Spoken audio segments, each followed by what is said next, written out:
Let's do this.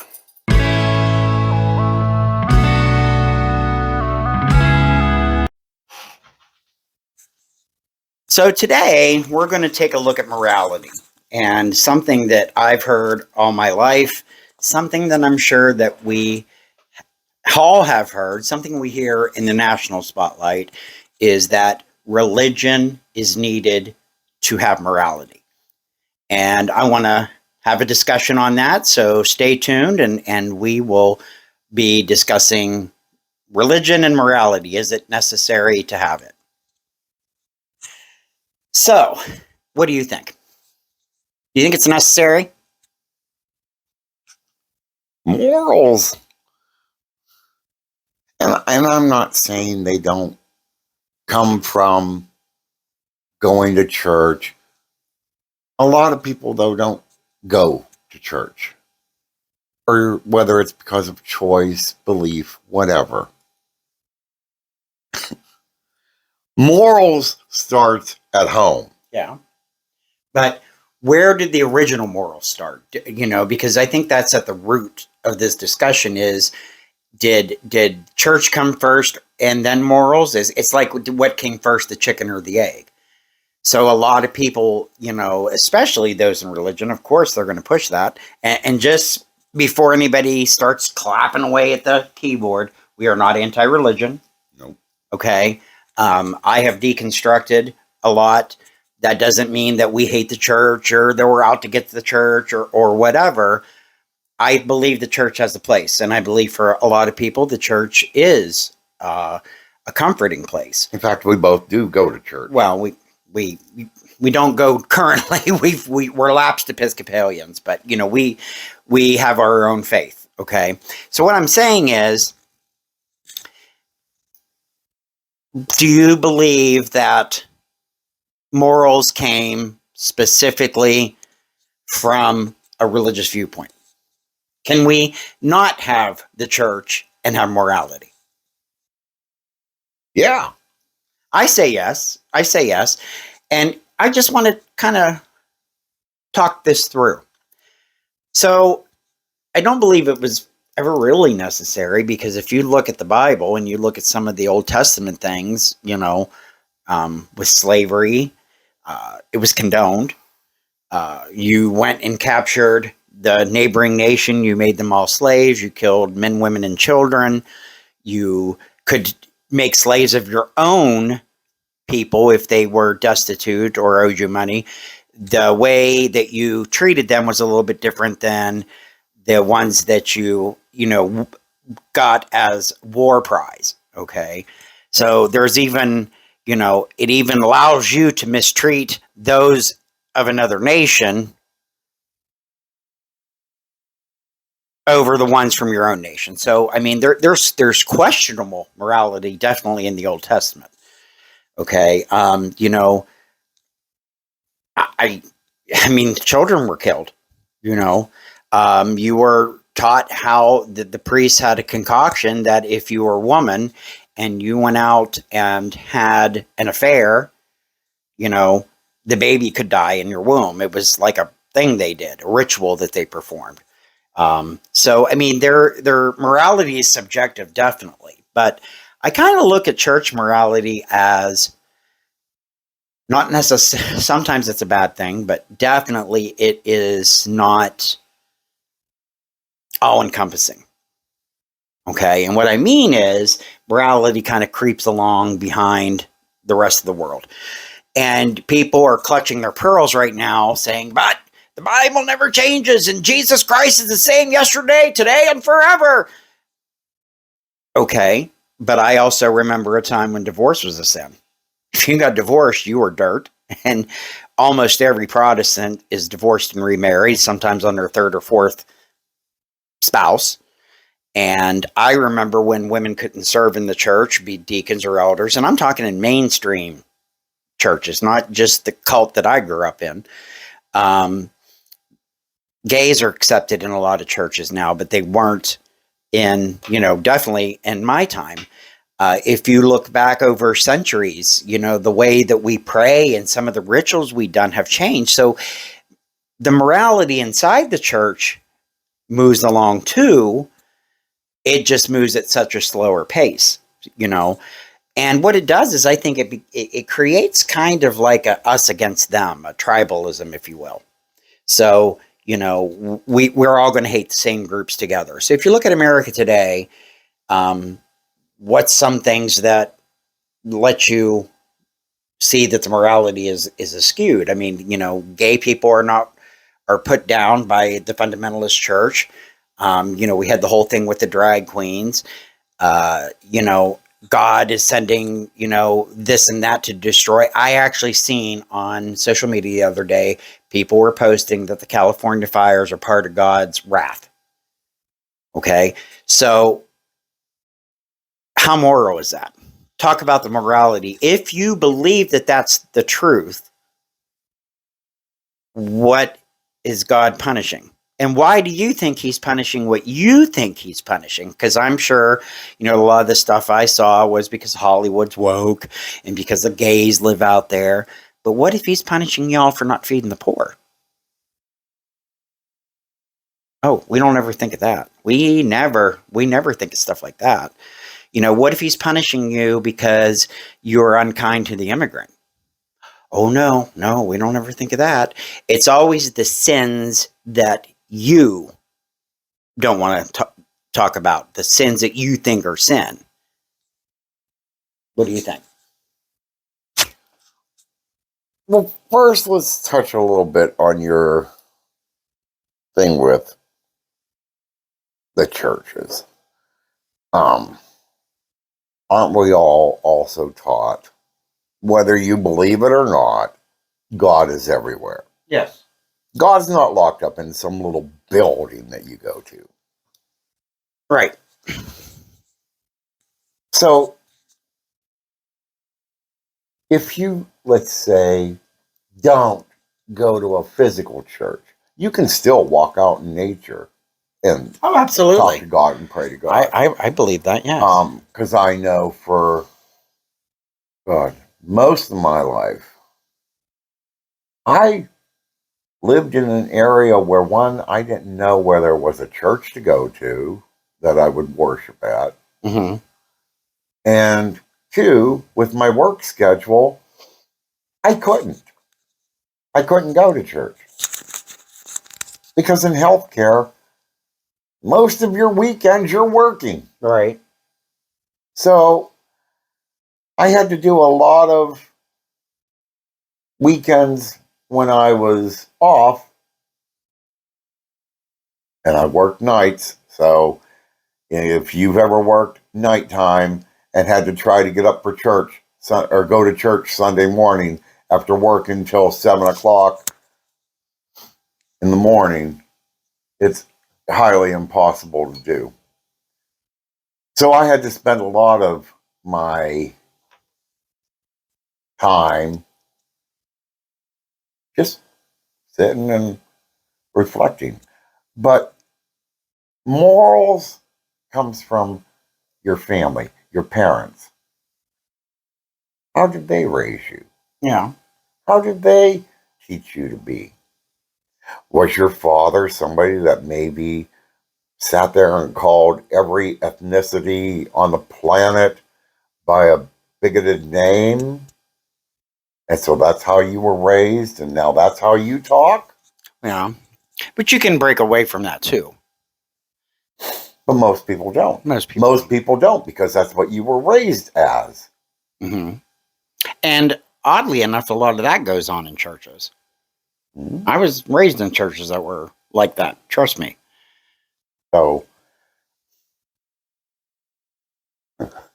and attacking California, all of a sudden now that's God's issue.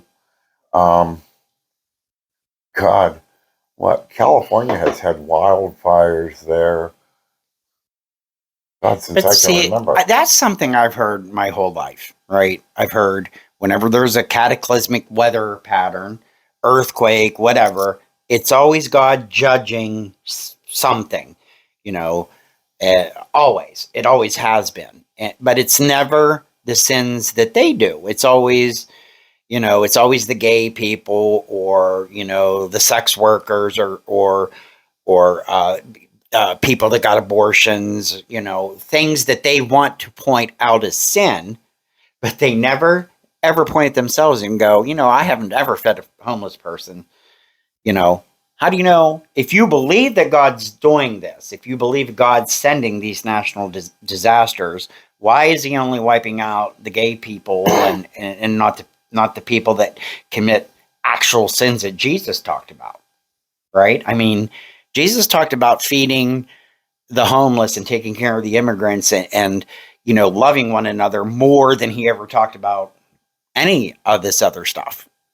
And actually, people like to point out, well, Sodom and Gomorrah was done because you were gay, because the angels were, they wanted the men to come out and, so they could have their way with them, which historically would be more of a dominance thing than a sexual intimacy thing. But if you skip on over in the Bible, God clearly says, I killed you because you did not feed the poor and the needy. They don't like that scripture because it doesn't allow them to hate who they want to hate. So I think a lot of people use the church as a weapon to hate what they fear. So can that kind of morality be trusted to build our society upon?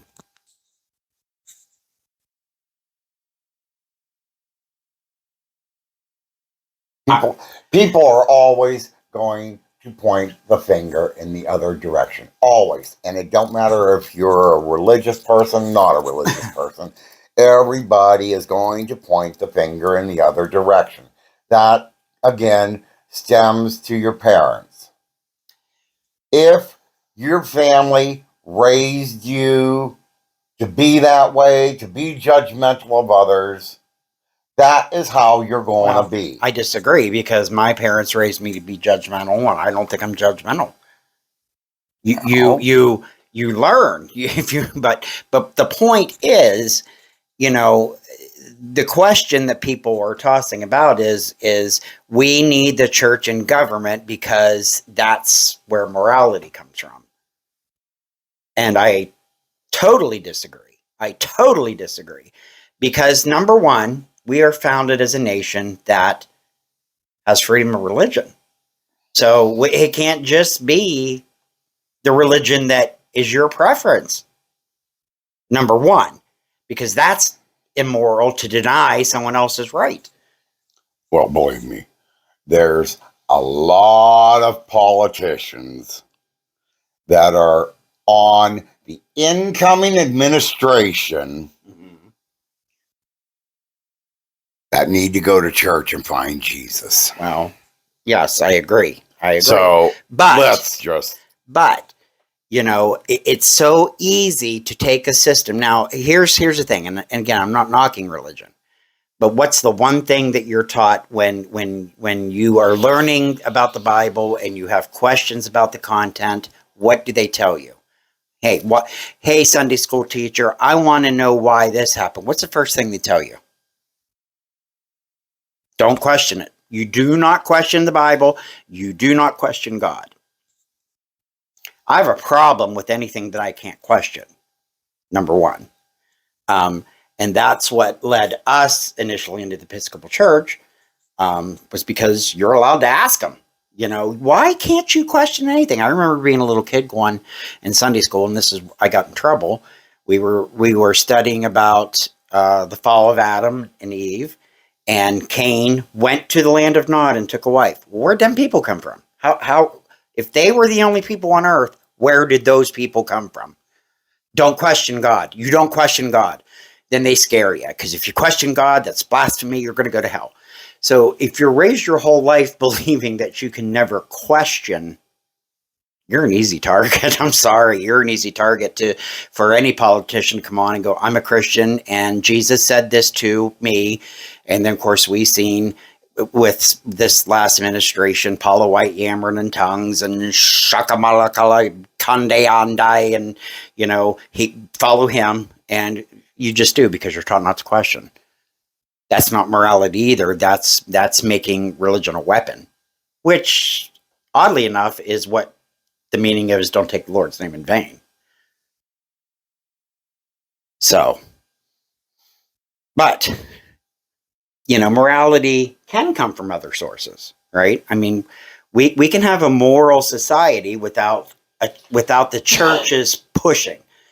And again, I don't care what anybody believes. I would respect everybody's belief. Don't push your belief onto me. And sometimes we see that with a lot of Christianity is the forcing of the belief. They're never happy that you're just living your life. And I'm not talking dialogue. I like dialogue. I love to learn what other people know. I love to, share my life experiences. I love to hear what other people say. And if it's a good conversation about believing why you believe what you believe, that's great. That's insightful. But when you're telling me I need to believe this way and my religion is going to dictate law, I don't think that's the way it should be.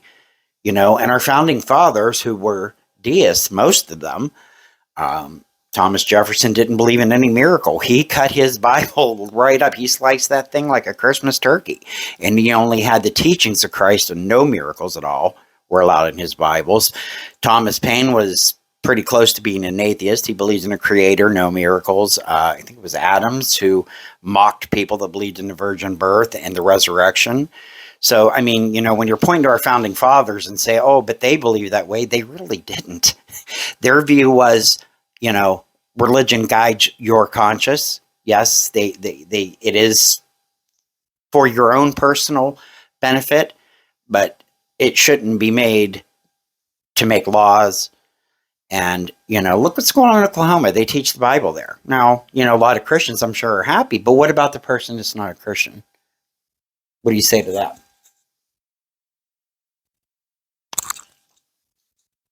That's their decisions. That's their decisions. It's No, but I mean, it's forced in school. But what I'm saying is, I mean, if you have a student that's not a Christian, who maybe is Muslim or Buddhist or Hindu, why do they have to be forced to study your religion? I mean, this is exactly what our nation isn't supposed to do. And just creating a church is so easy in this nation. It is so easy. And you can build up a whole faith around it, right? So, that's going to be one of the things I think I would like to do with this as an experiment is see how fast it takes to get a church going. Just to show you how easy it is to just get all that tax-free status. It's a business. Church in the United States is a big business. It's the biggest business. I mean, look at some of these preachers, how they live. And you say, well, that's God's blessing and this and that and the other, but not when they're not, when there's so many hungry people, when there is so many people that have needs in this country. Is that the morality that we want to see coming from the church? So I guess I would love to hear your comments. I would love to hear what you all think. Is the church a big business? Is morality tied to religious thought? And how do you find your morality? well, now my final thought on this whole thing is this. I don't care if you're Catholic. I don't care if you're Methodist. I don't care if you're Protestant, Nazarene, Episcopal, Church of God, whatever.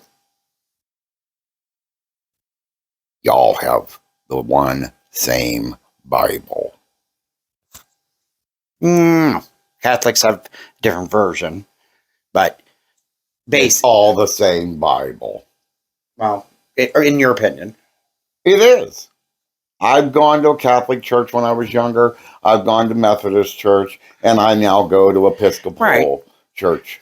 And it's all the same Bible. There's no difference from this version of the book of John to this version of the book of John. There's nothing. Okay, what point are you making? The point is, you're all the same Bible. You all worship the same God, the Lord Jesus Christ. All that. There is no difference except by name. All right. But still, let us know what you think about, morality, how you find your morality, how you find your way. Let's build a church together. Let's see, throw out some names, what you want to call it, and let's see if we can get this going. We'll see you later.